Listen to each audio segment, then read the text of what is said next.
Didn't need a zipper to pee because my intrepid dresser, Scotty, and I got so good at getting in and out of the suit that we could do it in about 4.5 minutes.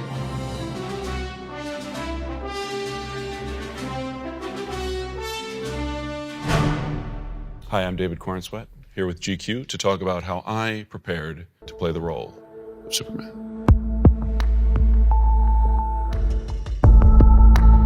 So when did Superman first present himself in my life? I really don't remember. I assume that my first introduction was Smallville, Tom Welling in the television show. While we weren't allowed to watch television growing up, I had like a couple hours after I got home from school before my parents would get home where I could sneak whatever was on. I think Superman is one of those characters, ideas, symbols that pervades the culture, and therefore you don't necessarily need a first exposure.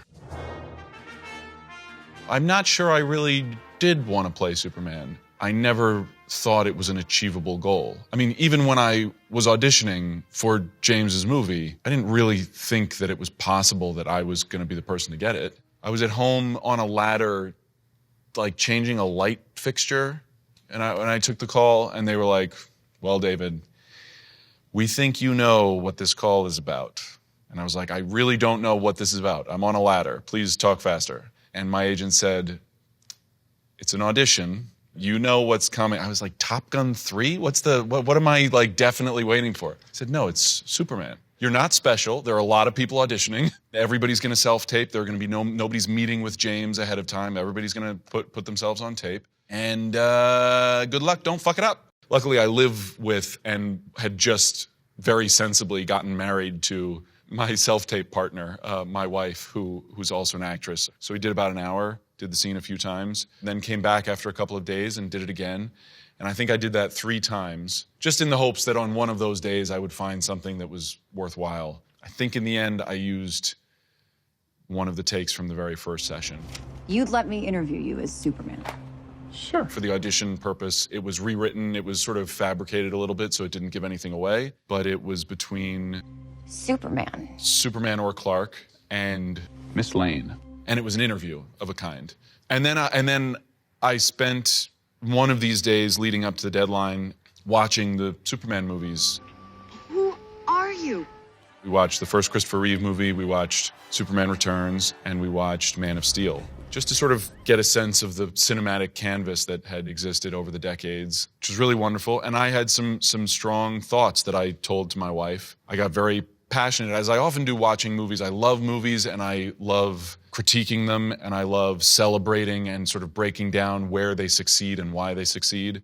And I think she was the one who said, you should probably get these ideas to him in some form or another. He should know what you're thinking. I wrote a letter. I sat right down and I wrote myself a letter, addressed it to whom it may concern, you know, leaving open the possibility that no one would care, and so it would concern no one. And I just laid out some of the thoughts that I had and the passion that I had for the possibilities of this character and the great drama available to a character like Superman. And I sent that along with my audition tape to whomever it concerned. And then I forgot about it.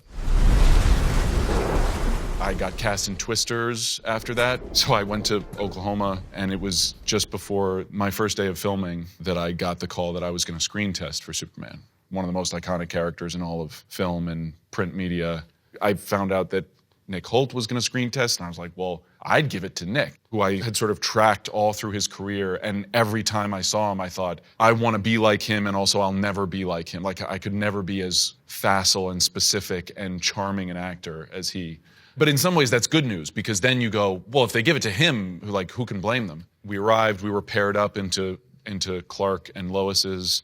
We were paired up into pairs of those pairs. You know, like a pair of shoes where it's one thing, but two. Anyway. And then we stepped out onto sort of a sitcom set, 3 walls and a living room, and we had some props and we had some things to play with. There are very few actors, I think, who really love a director on a mic in a different room. Say it like this now. You know, interrupting every 3 lines to say that. And that's how James directs. Not all the time, but a lot of the time. He loves to get involved like that. And I loved it. I just thought, I don't have to do any work in this situation. He's doing all the work. I just have to do what he says and like play with it and react to it. He had 3 cameras going, I think, and we would do take after take after take. He would give us notes. We did costume tests where we got to try on Henry Cavill's Superman suit, which is an amazing piece of costuming technological innovation. It's an incredible suit and beautifully made. In the same way that Henry got to put on Christopher Reeve's suit for his screen test, that's the moment when you're stepping into something iconic that you've seen up on the screen. In addition, I got to do an afternoon with the stunt team. They put me in blue spandex and strung me up by wires and did some flying and some fighting with me. I think both to give me a sense of, what it felt like and also to evaluate us on how well we could handle it and how prepared we were for that. It turned out that was going to be one of the biggest demands of the shoot.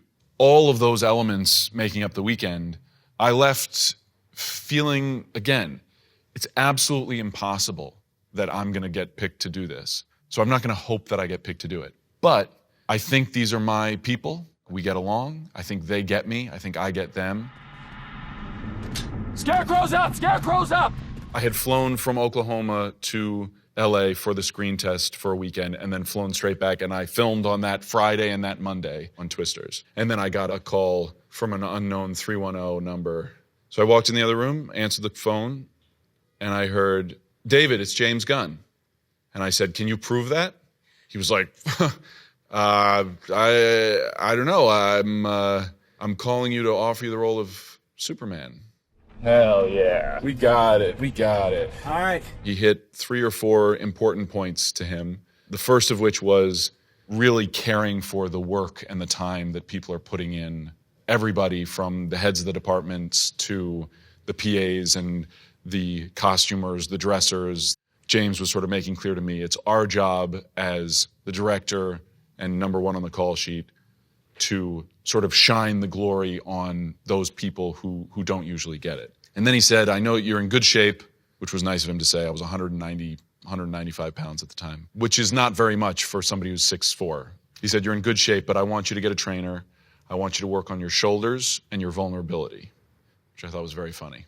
The final thing he told me was that Rachel was going to be cast as Lois Lane and that I had maybe a couple of hours to frantically tell all the people I wanted to tell personally before they were going to announce it because they didn't feel like they could keep it secret for very long. I desperately tried to tell my high school acting teacher, Phil Brown. He was the first teacher of mine who took me seriously enough to sort of call me on my high school bullshit of like, stop fucking around.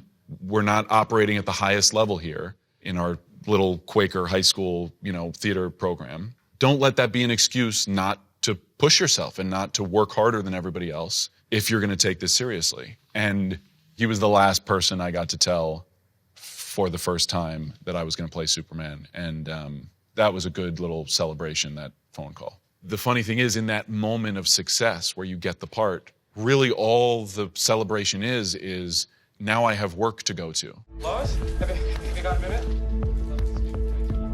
My personal sort of internal preparation to play Superman was pretty simple, which was I just immediately latched on to this sense of he so loves getting to do what he does. And I think that shows up in every big screen iteration. There is just this love that Superman has of his ability to protect people and to save people and to be a symbol of hope. He doesn't carry it as a burden. At the same time, there's an isolation and a loneliness that comes with that because he is the only person in that position. There's no one else who is truly his equal in that respect. And he's not one of these loner characters, one of these great superheroes who likes to be alone and wants to be different. Spider-Man's whole thing is like he's always been too normal his whole life, and when he becomes Spider-Man, that's his opportunity to be different and to stand out, to make something of himself. And for Superman, he just wants to be like everybody else. He desperately wants to be a part of humanity. He loves humanity. So what would it be like, and what would the drama be for this character who's pretty much good? He's like, okay, he's cool. And he also is the most powerful superhero in the universe. What's the problem? Well, immediately I was like, well, the problem is you can't relate to anybody, and nobody can relate to you. And sure, people are happy to see you, and they're like, oh my God, it's fucking Superman. But you don't have heroes unless you have struggles, unless you have crises, unless you have calamities and tragedy. And so you sort of need an imperfect and fragile humanity to have heroes. But then those heroes, that hero in Superman, doesn't get to be a part of that other thing. He can come in and out of it, but he doesn't quite get to be a part of it. So that led me into reading All-Star Superman and Superman for All Seasons, which were the two comics that James pointed me to. I found immediately a one-to-one reference in a quote from Grant Morrison, who, along with Frank Quietly, created All-Star Superman, which turned out to be one of the main references that James had pulled from, where he makes exactly the same point. Years before I did. All credit to him. I was aiming for about 4,500 calories a day. The gym was the first place I went to prepare, and there is a certain loneliness and isolation that comes at the gym. It's just you against the heavy weights. Yes, I had a wonderful trainer, Paolo, but in the moment when you're going for that 9th rep or you've put a little extra weight on the bar, nobody's going to do it for you. It's just you alone in your mind, seeing if you can go a little bit further than you thought you could go. And you have this great noble goal of like, you're prepping for Superman, but at the same time, I guess, you know, you're the only one doing that.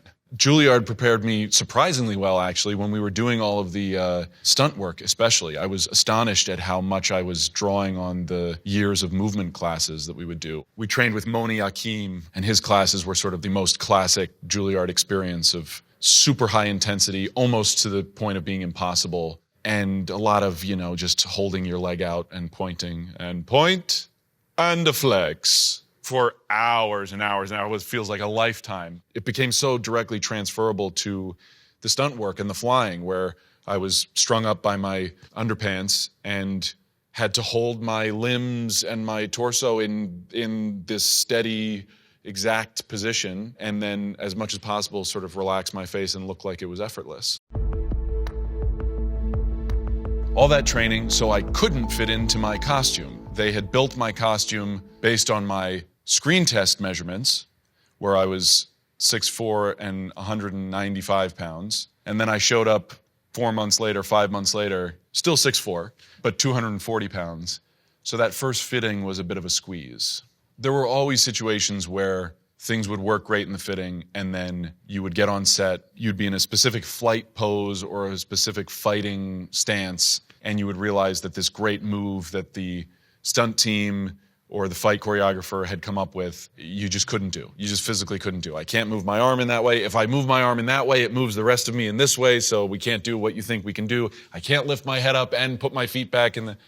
all these things. So it's important to know that building a superhero suit, it's not fucking easy. Months and months, and really, ideally, a year of research and development about fabrics, and they're printing stuff on the fabrics, they're dyeing the fabrics, the colors are so specific. All of this makes every iteration of the costume time-consuming, complicated, and then you have to fit it on a person. Huge credit to Judiana and to her whole team. I spent so many hours in fittings with them. Never once poked me with a safety pin. They, with limited time, especially because of the strikes leading up to shooting, our time prepping was limited, and they did an amazing job building this suit from scratch, making it so that I could fight and fly in it. I think the one thing we never figured out was how I could sleep in it. Only matters to me because I'm the one who wants to take a nap at lunchtime. It doesn't really matter for the movie that much. Aren't too many sleeping scenes in Superman movies. Didn't need a zipper to pee because my intrepid dresser, Scotty, and I got so good at getting in and out of the suit that we could do it in about 4.5 minutes. So the Superman Clark Kent hair was a big thing. The slicked back Superman look is mainly artificial and works because that's the only hairstyle that holds up under extreme wind, as they say in Hairspray, for hair that holds up even in a NASA wind tunnel. The curl is the one thing that actually is just sort of happens if you pull a piece of hair down, it curls up like that. And then the Clark Kent hair was just, once we got the Superman hair, what happened if you didn't do any of that? If you just let it dry naturally, my hair gets very curly and wavy and a little bit voluminous. Mannerisms-wise, I drew directly from All-Star Superman, which I think is parallel to what Christopher Reeve did extremely well, uncannily well, which was the posture, where Clark is obviously as big as Superman is, but he wears his clothes and he hunches in such a way as to make himself seem smaller.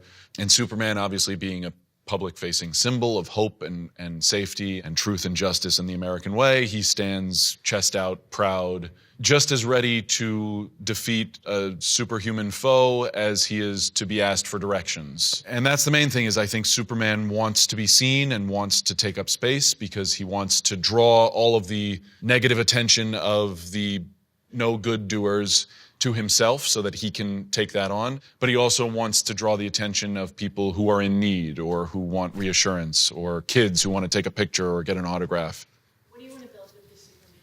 What do I want to what? Build with this Superman. I want to build Legos with this Superman. I would like to have Legos. Please, Lego, make me a Lego.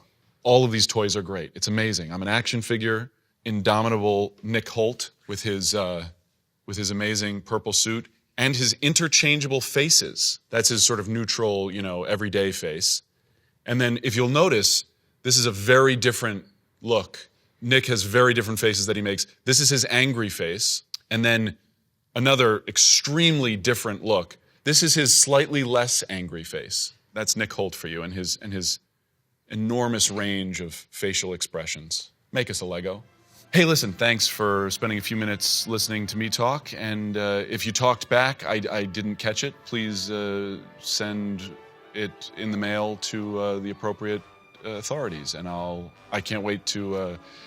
Anyway, look, I've wasted enough of your time, but I appreciate you wasting it with me.